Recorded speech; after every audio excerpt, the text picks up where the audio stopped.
Hey, nonprofits, let's raise more money. For this episode, Jason and Trevor talk about what consignment really is and how you can use it as an opportunity to break fundraising records at your next event. Let's get right into it.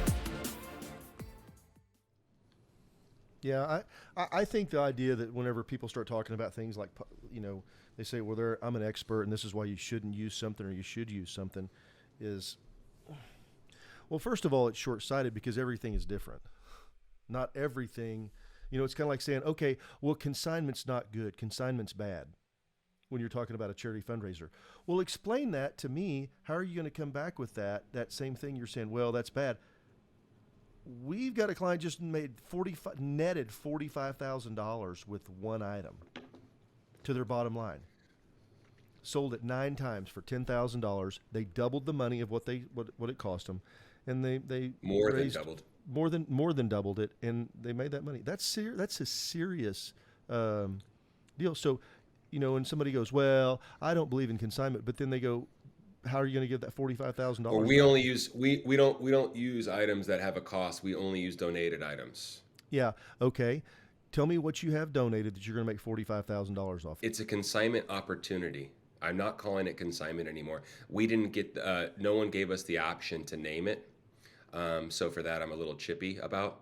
This is a consignment opportunity. It's an opportunity. But here's the better way that somebody could talk about that is, here's the way that you vet out the opportunity. Don't look at it as going, well, consignment's good, consignment's bad. That's kind of like saying water's good, water's bad. Sunlight's good, sunlight's bad. Yeah, I mean, it's exactly. Treadmills are good, treadmills are bad. Yeah, I mean, it's like, no, treadmills are hard.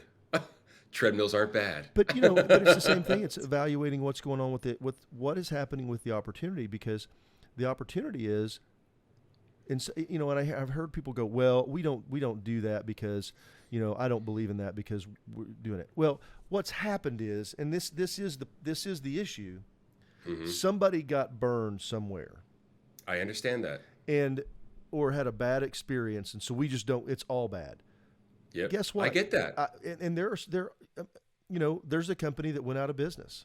They sold a lot of trips and they went out of business, and unfortunately, it put a lot of onus back on us to make sure that companies like our company, like HGA, we are secure, we are well funded, we are doing everything right. We do our very best. Are we perfect? No, we're not.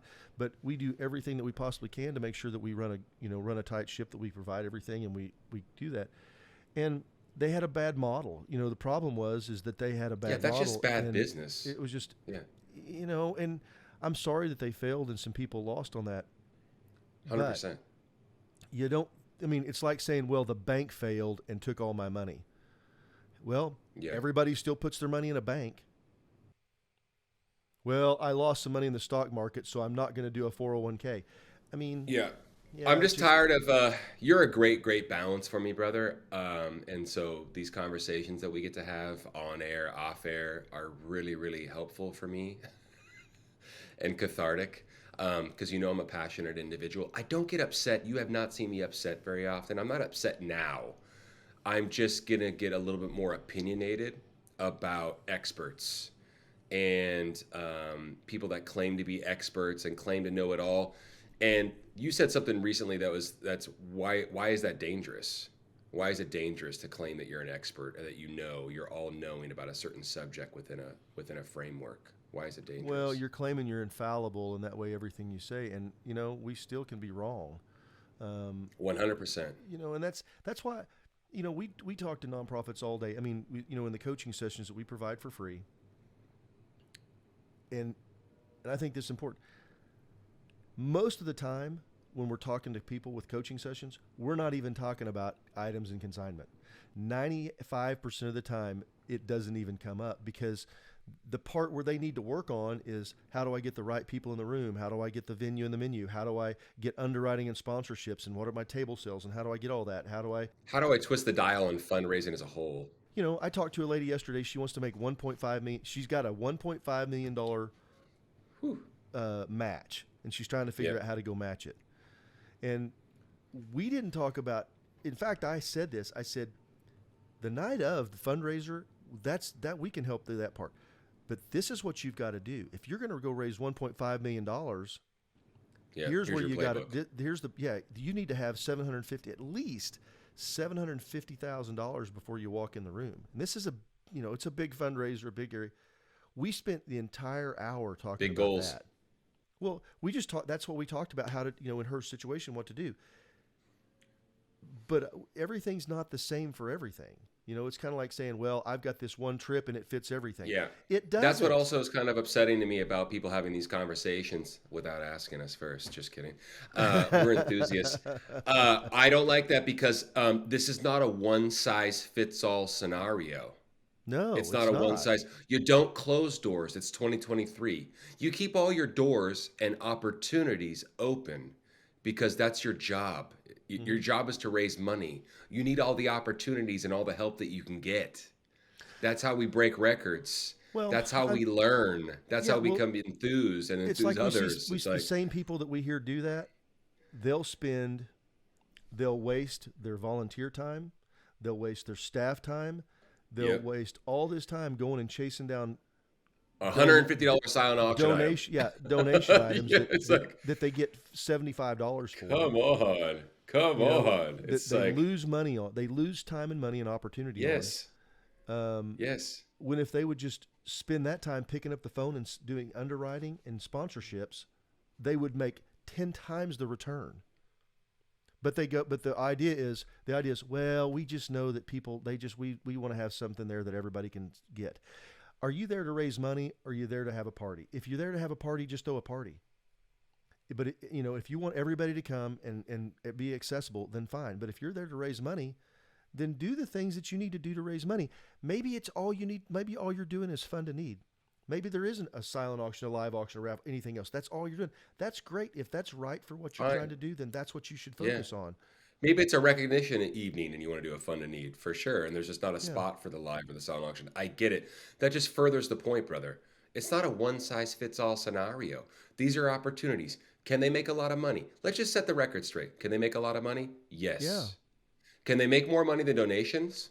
Yes. As a matter of fact, they can. I'll make that claim. Yeah. They can make more money than donations because we have a larger breadth. We have more bandwidth of destinations and exciting experiences that you can't get from donated vacation homes. Everyone says that vacation homes are the greatest thing they're donated, and they are. I'll tell you what, people go bankrupt. People lose homes. There's risk with everything. You know what I mean? It's like, that happens. Here's the problem. This is what it does, though. When you have somebody that has something that's donated, it's usually a very specific time. This is the week that you can go. Exactly. This is the week that you can go. The lack of bandwidth. It's just, it's like anything else. It's major. They go, well, you guys don't do, there's a major holiday exclusion. You think there's not on donated stuff? There's more exclusions on those than anything else, because somebody would say, like, look, this is the 2-week period, because people that have them want to be able to have access to it all the time. For sure. Or they've donated it and they've got 5 weeks that they're trying to balance it. Or they Airbnb it or something. It's just the reality of the world. Well, here's the thing that I think that people, here's a positive of consignment. I'm going to give you a thought on this. Please. The foundation that just sold it was a Tuscany Villa. They sold it 9 times. They sold it 9 times for $10,000. They netted more than about $48,000 what they netted on it. Correct. But here's what they found. With that one thing, they now have 10 donors that they know can write a check for $10,000. Boom. Can you do that 10 times over with a vacation home that's donated? Well, no, you can't, because you're only going to get it one time. And what they do now that you've got those 9 people, because everybody goes, well, there's 5 people that bid on it. Do you know who those 5 people were? Most people don't ever track it. They don't know. But all of a sudden, I've got that people. I after doing this for 30 years, I can tell you without question that those same 9 people, if you didn't have that event, would not have written you a check for $5,000 a piece. It wouldn't have happened. 100%. Because there's probably 3 to 4 people that bought a trip out of a group that big, who were guests. They just came, they got caught up in the moment, and they bought something, but they're not attached to the mission yet. They don't believe in the foundation. It's not a mission drive for them where they're going to go write a check for $5,000 or $10,000. But this is where you find Not those yet. people, you identify them, and then you can cultivate that relationship where they do become a $10, $20, $50, $100,000, and you wouldn't have even known. I'm going to pull the curtain back a little bit. We had the conversation with the foundation and with the auctioneer, as a matter of fact, and they went, when we mentioned that bit of news to them about identifying those key supporters now and moving forward that can write a $10,000 check that may not have in the first place, they went, wow, I never thought of that way. They literally said that. Wow, Yeah, I never thought of it that way. And that's why, having this deal saying why consignment's bad. Let's talk about the opportunity. I mean, and when a supposed expert in fundraising says that, an expert in the field says that, that's just like, I mean. Well, you open up a can of worms now. It's like the weatherman saying it's going to rain, Yeah. or it's going to be sunny, and then it rains. There's no one. Yeah. Because now Jay and T-Dog are talking about it. I've never been this passionate about having this conversation, brother. Never. I'm not pushy. I'm not like that. But you know what? I think that we've earned it, and people need to hear it. I think there's a lot of people in this industry in the fundraising. I'm talking about professionals in that. They're so busy they don't see all this stuff, and if they hear that, well, so and so they're an expert, and they said not, she said not to do that, or he said not to do that. How well's that working out for you, being closed-minded? Yeah, I mean, I just don't dig it, bro. I'm telling you, I just don't dig it. It's on a case-by-case basis. It's of not, course, it's not right of for course. Everybody. Yes, I get it. And I'll tell you something else. I'm sorry, Jay. Well, okay, I'm gonna stop for just a second. I'm gonna stop. I one more little piece, and I want you to say it. Okay, let's just say that you're a fairly small, new, and you don't organization, and you don't have that big donor base to go pull from. You're just trying to get started. You said, well, we're going to go get donations from who? You don't even know who to go to. Most of the people that are experts telling people not to use consignment don't even know. They're not even telling them where to go find the consignment. Where to go? They're just telling them, well, this is what you should do, why you should do it, and so they go, well, that's what and they why said you we should do. shouldn't. We shouldn't use it, so we're not going to. Okay, we're not going to do that. So how are we going to go raise money? And then they don't tell them how the hell to go raise the money in the second part, and that just makes me insane. I think it's a really great idea to question things. I think it's really great. It's a really great idea to question assumptions and question what you've been told. It's okay. And by the way, hey, question us. I'm not sitting on my high horse saying that we know everything, but we know something. And what we do is, and I was just going to tell you, I'm not saying this to pat ourselves on the back. I know other companies in our space. There is not another company in our space that spends time, as much time as we do, coaching nonprofits about how to use anything, whether it's a consignment opportunity. We coach nonprofits on how to use other consignment opportunities that aren't even ours. So I think we've earned it, and we're here to set the record straight. Like we talk about a golden ticket. We have a product. It's called a golden ticket. It's where you can raise 10 or 25,000. Use it. How many times have we had people tell the strategy, and we're talking to them, and they go, "Hey, well, we've got this piece of jewelry," and we're like, "Well, wait a minute. You don't need to buy a trip from us. Use that piece of jewelry to do this, because it won't bring it at auction, yes, but it will bring it here." And that's the thing, is you've got to be, we learn stuff all the time. We absolutely learn it all the time. And, not what's right for one organization is not always right for the next one. And you know what our job description is? It's not co-founder. It's not entrepreneur. It's not owner. You know what our job description is? Sharing. We're here to share this information. We are arbiters of information. That's what we are. We're here to encourage people to raise money. Yes, consignment opportunities will help you raise money. I'm setting the record straight. They will. And they can do a heck of a lot more. If utilized properly, they can do a heck of a lot more than donation. And I want to items. say, most of the companies in our space are very reputable. They've been around. We're a long friends time. with them. We're friends. We know them for the most part. It's pretty easy to vet them out. It doesn't take that much to go and say, I can fit about this many. I can fit about all of them on one hand. But, and I think that's enough. I think you can get everything you need on one hand, I think. Well, you can, but I think it's real easy to vet people out. All you have to do is, talk to some clients that they've done business with. And Yeah, for sure. Well, and just ask them, say, what's the biggest train wreck? Don't ask them how they win all the time. So what's the biggest train wreck you've had, and how'd you fix it? Yeah. You know, ask them that. So tell me about the biggest screw up that had, and how'd you fix it? There's a lot of moving pieces. Yeah, Yeah, there's a lot of moving pieces. Well, I just think, though, back to the whole part about whether you're using something or not using something. Well, we don't do raffles because of this. Well, we don't do an auction because of this. We don't do it. You know, a lot of times it's a cop out. A lot of times, a lot of times it's a cop out. It's because all this is hard. Doing fundraising events is hard, and that's the exact conversation I had with this lady yesterday. She's not a client. We have done no business with her. But I had on this coaching call yesterday, and I said, you need to, these are the things that I said, these things are too hard. And if you can't get this part done first, the rest of it doesn't matter.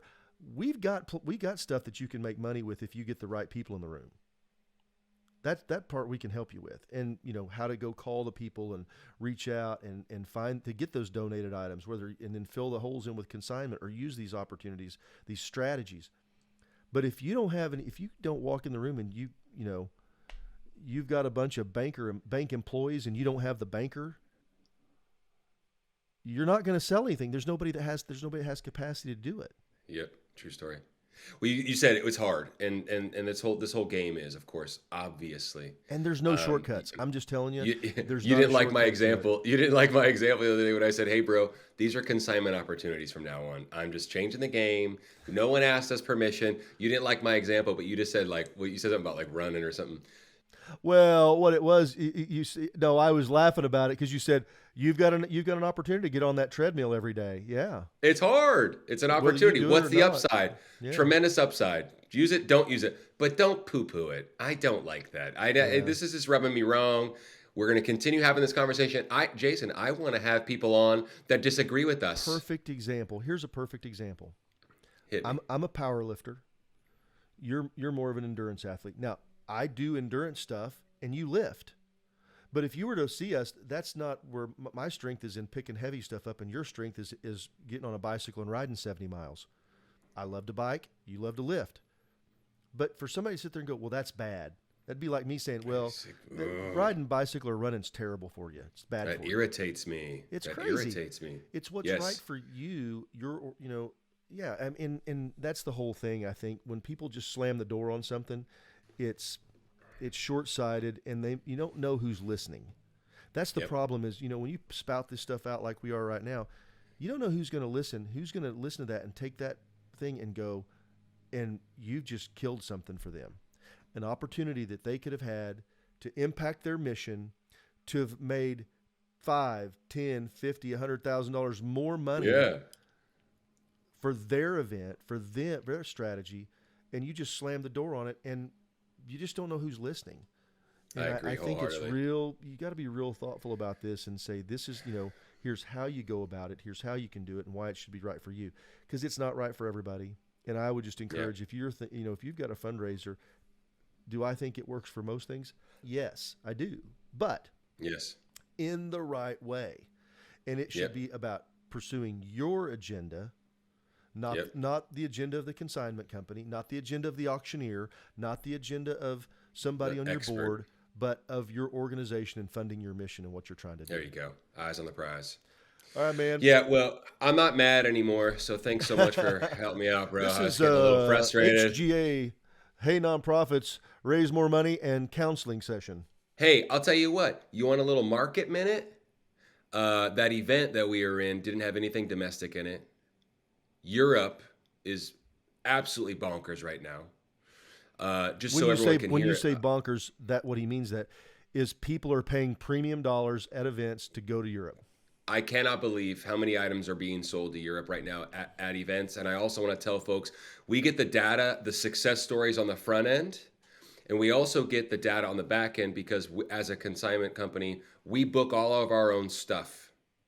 So that's another way you want to vet different opportunities in the consignment space, actually. We book all of our own stuff, so we see how many people are traveling to Europe in 2023. Mm-hmm. It's astonishing. Yeah. I'm not saying this because I have an agenda. I'm not saying this because you need to use our consignment opportunities, although I'd love it if you would, and they will really work well, and we've got some really, really, really great options. However, I just think that you'd be leaving money on the table because people are either going to buy travel from you or they're going to buy it on their own. Yeah, and you might as well profit off of it. I think that's if Um, we're in this to I, raise money. I think this is a deal. And I had a call with an auctioneer out of Atlanta, Georgia, really successful. If you need somebody who can raise some money, Dean Crownover is incredible. And It's a friend, man. but I was talking to Dean, and we were talking about the fact that what we're seeing, we started seeing last year, at the end of last year, and prior to that, when everything kind of opened up, everybody was just doing couple stuff. It was twos, things for two people, because the travel situation. Now we're seeing people are back to wanting to travel in groups. They want to go in 100%. groups, and they want to go together and do stuff with that, or take their family, and it is so. That's Keep great those things in feedback. mind. Yeah, it really is. And as we're looking at things that we're doing, what's trending is that's the hot button items. Yeah, items for 4, 6, 8, absolutely. And hey, any questions about consignment opportunities? Because I created our own moniker now.